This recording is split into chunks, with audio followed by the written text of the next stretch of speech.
Gempa bumi Jepun, lebih 500 cedera, 102 orang masih hilang.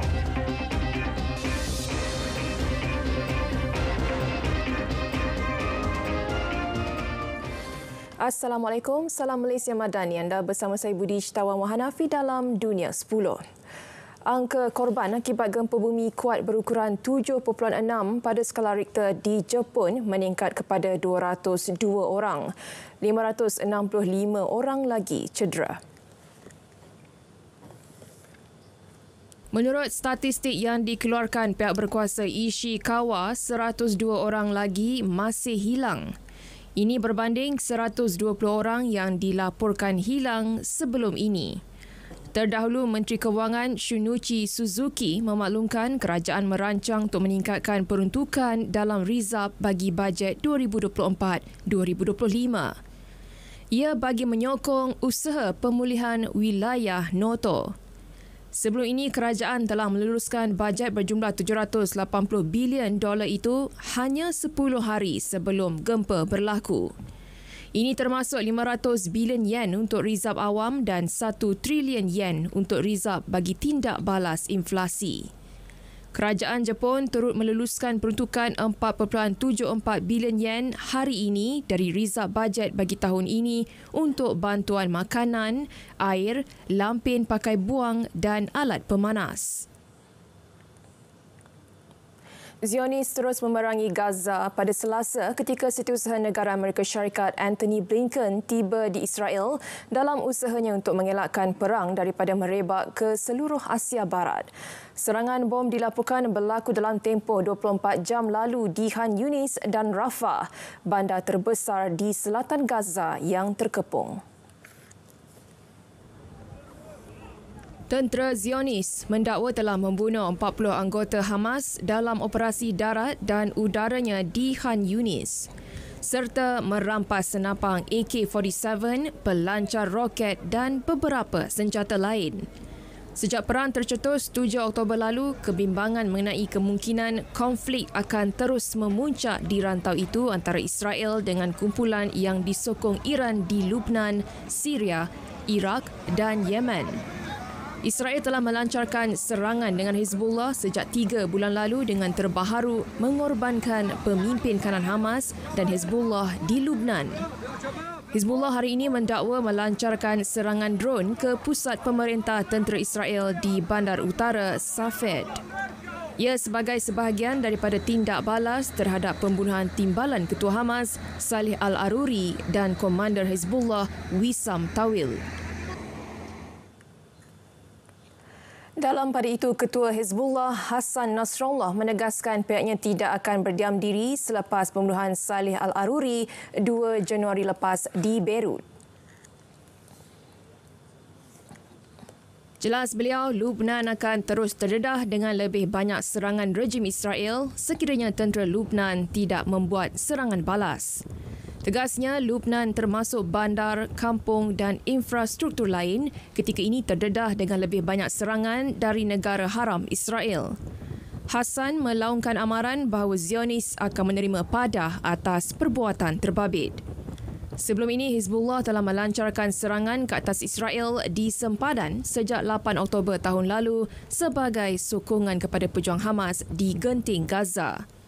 Menerusi 670 operasi, Hassan mendakwa pihaknya telah berjaya memusnahkan sejumlah besar aset ketenteraan Israel.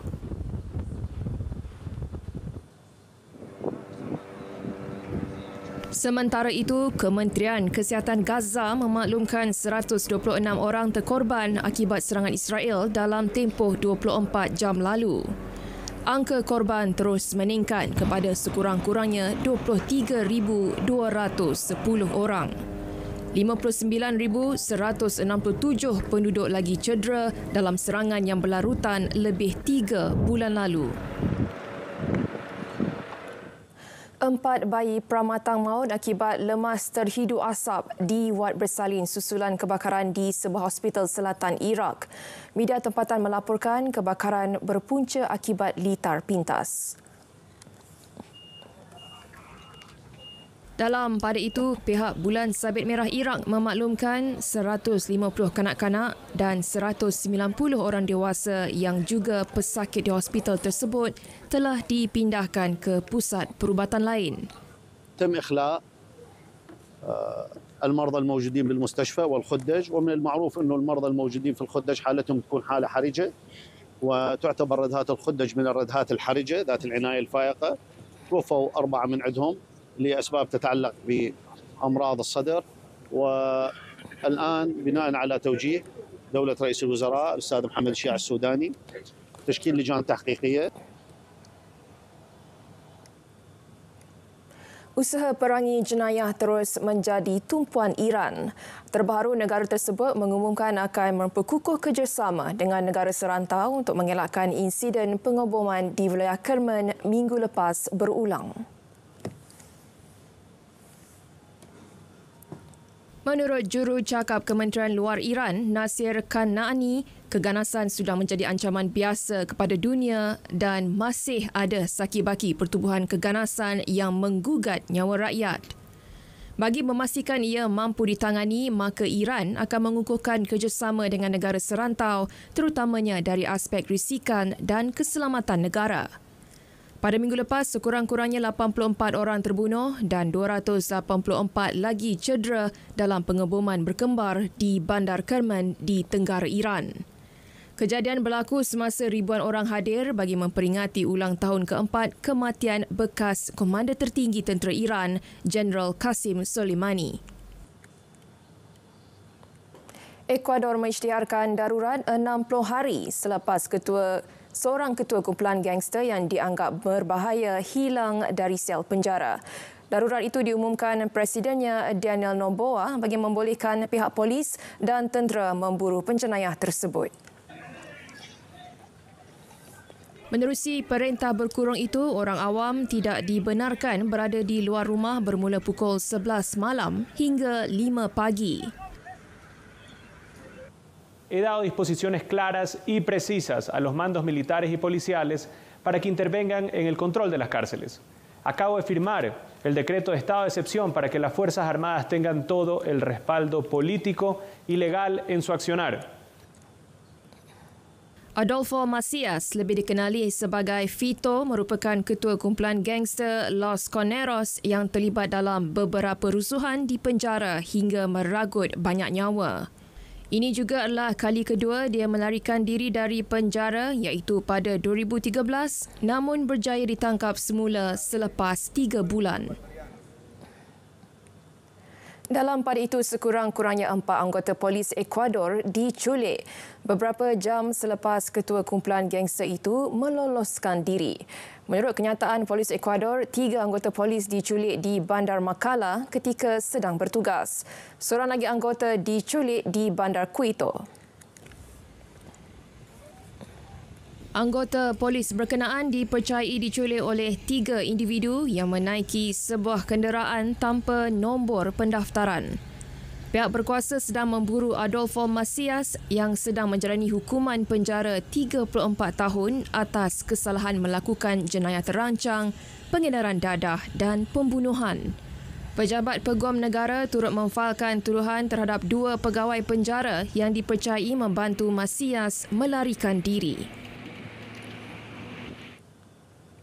Kabinet Thailand meluluskan rang undang-undang bagi menangani kualiti udara yang semakin buruk di negara itu. Sekaligus memberi ruang kepada Parlimen untuk memulakan perbahasan rang undang-undang berkenaan. Perdana Menteri Srettha Thavisin berkata pihaknya telah mendapatkan pandangan daripada rakyat dan agensi berkaitan sebelum merangka Akta Udara Bersih itu. Parlimen dijadual membahaskan rang undang-undang tersebut mulai Khamis ini. Pengumuman tersebut dibuat selepas Agensi Pembangunan Teknologi Geoinformatik dan Angkasa Lepas Thailand yang memantau paras pencemaran udara memaklumkan 21 wilayah mencatatkan bacaan partikel halus PM2.5. Sangat kecil yang boleh memasuki aliran darah. Thailand mencatatkan tahap pencemaran udara yang teruk setiap tahun dengan Bangkok dan bandar utara Chiang Mai disenaraikan antara bandar paling tercemar di dunia tahun lalu. Ia didorong oleh pelepasan industri, asap kenderaan dan pembakaran terbuka oleh petani dari Disember hingga April. Di Amerika Syarikat, sekurang-kurangnya 21 orang cedera manakala seorang lagi hilang dalam letupan di sebuah hotel di pusat bandar Fort Worth, Texas. Menurut pihak berkuasa tempatan, daripada mereka yang cedera, seorang dilaporkan kritikal manakala dua lagi dalam keadaan serius. Dalam pada itu, Jabatan Bomber Fort Worth mendedahkan letupan yang berlaku di Hotel Sandman Signature Fort Worth Downtown itu dipercayai berpunca daripada kebocoran gas, namun tidak menolak kemungkinan faktor lain. Ketika ini, pihak polis telah menutup radius 2 blok di sekitar hotel kepada lalu lintas.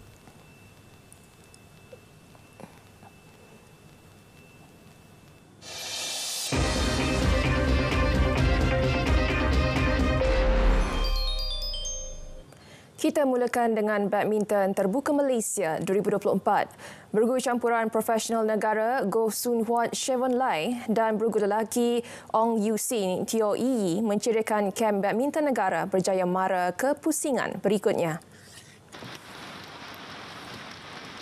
Soon Huat Chevon Lai berjaya mara ke pusingan kedua selepas menyingkirkan wakil England Gregor Mars Jenny Mars. Pada aksi pusingan pertama yang berlangsung di Axiata Arena Bukit Jalil, pasangan nombor 15 dunia itu tidak diberikan laluan mudah apabila perlu bertarung dalam 3 set 21-16, 17-21, 21-17. Lawan Soon Huat Chevon di pusingan berikut pemenang antara bergu Thailand di Kapol Puava Nukro Sapsiri Taratanachai. Bergu lelaki negara Ong Yu Sin Teo Yi tidak berdepan masalah menundukkan wakil Taiwan Lu Qingyao Yang Po Han. Mereka hanya memerlukan 41 minit untuk menang straight set 21-14, 21-15. Dalam pada itu, beberapa wakil negara memulakan langkah kiri pada pusingan pertama. Pasangan bergu campuran negara Tan Kian Meng dan Lai Peijing tumpas kepada pasangan di ranking ke-7 dunia dari Korea Selatan. Perlawanan yang berlangsung di Arena Axiata menyaksikan pasangan di ranking ke-25 dunia itu tewas kepada Kim Won Ho dan Jeong Naun 11-21, 16-21. Nasib sama dialami bergu lelaki negara Man Wei Chong T Kai Woon apabila gagal meneruskan kemaraan selepas tewas 12-21, 19-21 kepada pasangan nombor 1 dunia dari China Liang Weiqing Wang Chang. Turut tewas kepada wakil China bergu wanita negara Pierre Tan M Tina dengan 20-22, 15-21. Dunia 10 berakhir di sini. Saya Budi Citawa Mahanafi dari Sungai ke Segara, Palestin pasti merdeka. Assalamualaikum, salam Malaysia Madani dan selamat malam.